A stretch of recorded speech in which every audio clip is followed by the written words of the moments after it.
بسم الله الرحمن الرحیم. لکه څرنګه چې تاسو ته معلومات دی مایکروسافټ ورډ ټیبونه ختم شو. د شارټ کټس په سیریز کې مونږه تیر لیکچر کې کنټرول پلس نن الفابet شارټ کټس ویلی وو. دې کې به ان شاء الله کنټرول شیفت نن الفابet شارټ کټس وایو. صحیح شو؟ دغه فایل تاسو ته اوپن کوم. دغه فایل څخه مونږ سٹارټ اخیستی دی. صحیح شو؟ دې کې مونږ کنټرول الفابet، کنټرول نن الفابet، کنټرول شیفت الفابet دا ویلی دي. دې کې به ان شاء الله کنټرول شیفت نن الفابet شارټ کټس وایو. د دې څخه ما نن الفابet شارټ کټ راټول کړي دي او هغه ما په دې فایل کې لیکلي دي. صحیح ده؟ کنټرول شیفت نن الفابet شارټ کټس دا موږ سره ډسکرپشن دی، در سره موډیفایرز دي او در سره کیز دي. نمبر 1 ډیکریز فونټ سایز. فونټ سایز به څنګه کمو؟ یا کوم ځای کې چې ما سلیکشن کړی دی یا کوم ځای کې چې ما کرسر بلینکینګ کوي، تاسو به کنټرول شیفت لیست ان بټن پریس کړئ یا کنټرول شیفت کام پریس کړئ. دې سره تاسو کولی شئ چې دغه فونټ سایز کم کړئ. خو په دې شارټ کټ کې او کنټرول بریکټس کې دې کې فرق شته. څه فرق دی؟ ګورئ تاسو ته وګورئ فوټ نوټ ته. انکریز 1 پوینټ فرام 1 to 12. د یو پوینټ نه ونیسه تر 12 پوینټه پورې دی یو پوینټ زیاتیږي یا کمیږي. ان 2 پوینټونه تر 28 پورې به د 28 څخه اته همدغه شان 12 پوینټونه ډیریږي. صحیح شو؟ خو په کنټرول بریکټ کې به موږ ته تر اخره پورې یو پوینټ زیاتېده او یو پوینټ پرته کمیده. کنټرول شیفت ایکوال ټو دا موږ ته سبسکرپټا یو ټیکسټ اړي. انکریز فونټ مطلب دا چې کله موږ یو خط غټو دې کې موږ ورکوټی کاو دې کې غټو. کنټرول شیفت ګریټر دین. کنټرول شیفت سټیریسک یا 8 بټن چې کومه ده شو هایډز نن پرنٹ ساينز چې کوم یو ساينونه یا کوم نښه هغه نه پرنټ کیږي هغه موږ د پاره شو کوي ان پرنټیبل چې دي. صحیح شو؟ زه کنټرول شیفت 8 پریس کوم نو ګوره ماته هغه ساينونه شو کو چې کوم پرنټ کیږي نه او کوم هایډ دی هغه موږ ته شو کی. صحیح شو کنه؟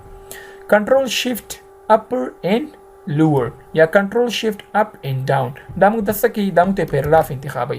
زه راځم کنټرول دغه شان لیکم دلته ودرېږم.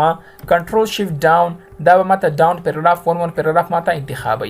صحیح شو؟ کنټرول شیفت اپ دا ماته 1 پیراګراف اپ انتخابي. ها کنټرول شیفت رائټ دا به ماته رائټ طرف ته یو ورډ انتخابي. صحیح ده کنه؟ او کنټرول شیفت لیفت دا به ماته لیفت طرف ته یو ورډ انتخابي چې کوم ځای کې زه ولاړ یم دا غي څخه. بل موږ سره څه شی دی؟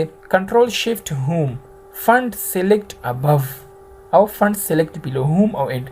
زه فار ایگزامپل دې ځکه ولاړ یم زه ته چې ماته دغه بره چې کوم ټکس ټول اته انتخاب کا کنټرول شیفت هوم ټول براته انتخاب کی.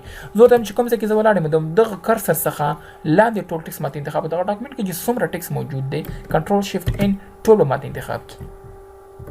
صحیح شو؟ بل موږ سره څه شی دی؟ کنټرول شیفت F3 دا تاسو ته چې موږ کنټرول F3 کې دا ویلو. کنټرول F3 کې به تاسو یو ټکس سپایک ته کټ ټو د سپایک بشو به چې کله تاسو پیسټ کاو کنټرول شیفت F3 به تاسو پریس کاو دا ما خبره ده. کنټرول شیفت F5 دا تاسو بک مارک ته ولي کنټرول شیفت F5. ها کنټرول شیفت F6 گو ټو پریویس وینډو موږ پریویس وینډو ته ولي کنټرول شیفت F6 پریس کوم دا موږ پریویس وینډو ته ولي.